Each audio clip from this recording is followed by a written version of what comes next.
သိပ္ပံပညာရှင်တွေသူတေသီတွေက Bermuda Triangle ကိုတဘာဝလွန်နေရတစ်ခုဖြစ်မမြင်ကြတော့ပါဘူး။ အမေရိကန်ရေတပ်သင်္ဘောကြီး USS Cyclops က1918ခုနှစ်မှာခရူ309ယောက်နဲ့အတူပျောက်ချင်းမလားပျောက်ဆုံးသွားခဲ့ပါတယ်။အဲ့ဒီအချက်ပေးစနစ်ပါပါလေးနဲ့ဘယ်ဟိုမှအချက်မပေးခဲ့ဘူး။သင်္ဘောအပျက်စီးအပိုင်းစားရလို့လည်းရှာမတွေ့ခဲ့ပါဘူး။1945ခုနှစ်ဒီဇင်ဘာလ9ရက် Flight 90ဆိုတဲ့တိုပီတိုဘုံကျဲလေယာဉ်5စီးကတပ်သား14ယောက်နဲ့အတူလေ့ကျင့်ရေးစင်ပြန်တန်းဖို့အတွက်ထွက်သွားကြတယ်။မကြောက်ဘူးလေယာဉ်5စီးလုံးနဲ့အဆက်အသွယ်ပြတ်သွားခဲ့တယ်။ဒီတော့အကျိုးအကြောင်းသိရဖို့နဲ့ကဲတင်ဖို့အတွက်ကယ်ဆယ်ရေးလေယာဉ်ထက်လွတ်တယ်။အဲ့လေယာဉ်မှာပျောက်သွားတယ်။ဒါတွေကတော့ Bermuda Triangle မှာစုံစုံမြုပ်ပျောက်သွားခဲ့တဲ့သင်္ဘောပေါင်းများစွာလေယာဉ်ပေါင်းများစွာတွေကအစောဆုံးနဲ့နာမည်အကြီးဆုံးမှတ်တမ်းတွေပဲဖြစ်ပါတယ်။ Bermuda Triangle က Miami, Bermuda နဲ့ Puerto Rico ကြားကိုဆက်ဆက်ထားပြီးတော့ triangle ပုံစံဖြစ်နေတဲ့အရက်ဒေတာပါ။အဲ့ဒီဒေတာမှာပျောက်ဆုံးသွားတဲ့ဖြစ်ရပ်တွေကိုအခုခေတ်နည်းပညာတွေနဲ့လေ့လာကြည့်တဲ့အခါမှာသုံးသက်ချက်က၄ချက်ထွက်လာတယ်။ပထမတစ်ချက်က Bermuda Triangle မှာဖြစ်လေဖြစ်ထရှိတဲ့ရာသီဥတုပါ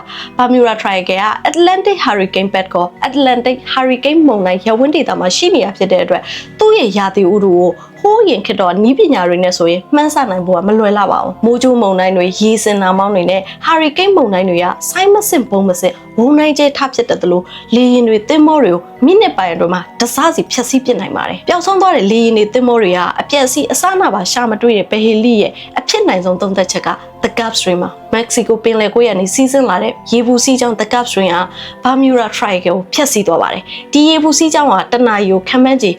9.6 မိုင်နှုန်းနဲ့စီးဆင်းနေတာပါ။ဒါကြောင့်ပျောက်ဆုံးသွားတဲ့လေယာဉ်တွေသင်္ဘောတွေကအပြက်စီးအစနာတွေကိုရှာမတွေ့တာဒီရေပူစီးကြောင်းတွေကိုမျောပါသွားလို့ဖြစ်ရမယ်ဆိုတဲ့သုံးသက်ချက်ထွက်လာတယ်။တတိယတစ်ချက်ကတော့ Bermuda Triangle ပင်လယ်ကျမ်းပြင်မှာမီသိန်းဟိုက်ဒရိတ်သတ္တုဓာတ်ငွေ့တိုက်ကြီးရှိနေလို့ဖြစ်နိုင်ပါတယ်။မီသိန်းဓာတ်ငွေ့တွေရုတ်တရက်ထွက်လာပြီဆိုရင်ပင်လယ်မျက်နှာပြင်အထိအေယာမရေပူပေါင်းကြီးတက်လာတယ်။ဒီလိုမီသိန်းဓာတ်ငွေ့ရေပူပေါင်းကြီးတက်လာပြီဆိုရင်ရေရဲ့တိတ်သီးစားကျဆင်းသွားမယ်။သင်္ဘောတွေရဲ့ဖို့ပုံကလည်းပြည့်ရွံ့သွားမယ်။ရလက်အနေနဲ့ကတော့မိနစ်ပိုင်းတော့မှသင်္ဘောကြီးတွေကိုရေနဲ့ပိုင်းအထိဆွဲနှစ်နိုင်တယ်လို့ယူဆရပါတယ်။ဒါကိုမီသိန်းဟိုက်ဒရိတ် eruption ဖြစ်စဉ်လို့ခေါ်တယ်။ဒီသုံးသက်ချက်ကတော့ Bermuda Triangle မှာသွားရောက်စမ်းသပ်ထားတာမျိုးမရှိသေးတဲ့အတွက် theory အစစ်မှာပဲရှိနေပါသေးတယ်။နောက်ဆုံးချက်ကသဘာဝလွန်အဆန်ဆုံးဖြစ်စဉ်လျှက်စစ်မြူကိစ္စပါ။တချို့လေရင်ပိုင်းလော်တွေကမပြောက်ဆုံးခင်မှာလျှက်စစ်မြူကိုတုတွေတွေ့တယ်ဆိုပြီးတော့သတင်းပို့ခဲ့တာတွေရှိပါတယ်။တကယ်လို့လျှက်စစ်မြူကိုသာမှန်ရင်အဲ့ထဲကိုဖြတ်သွားတာနဲ့လျှက်စစ်တလိုင်းတွေကကြောက်ခဲ့တယ်ဖြစ်မယ်။တန်လိုက်အိမ်မြောင်လက်တယ်ကလည်းခြာလက်ပတ်လဲနေမယ်။အဲ့ဒီကနေရေချောင်းလေချောင်းလမ်းပြစနစ်နဲ့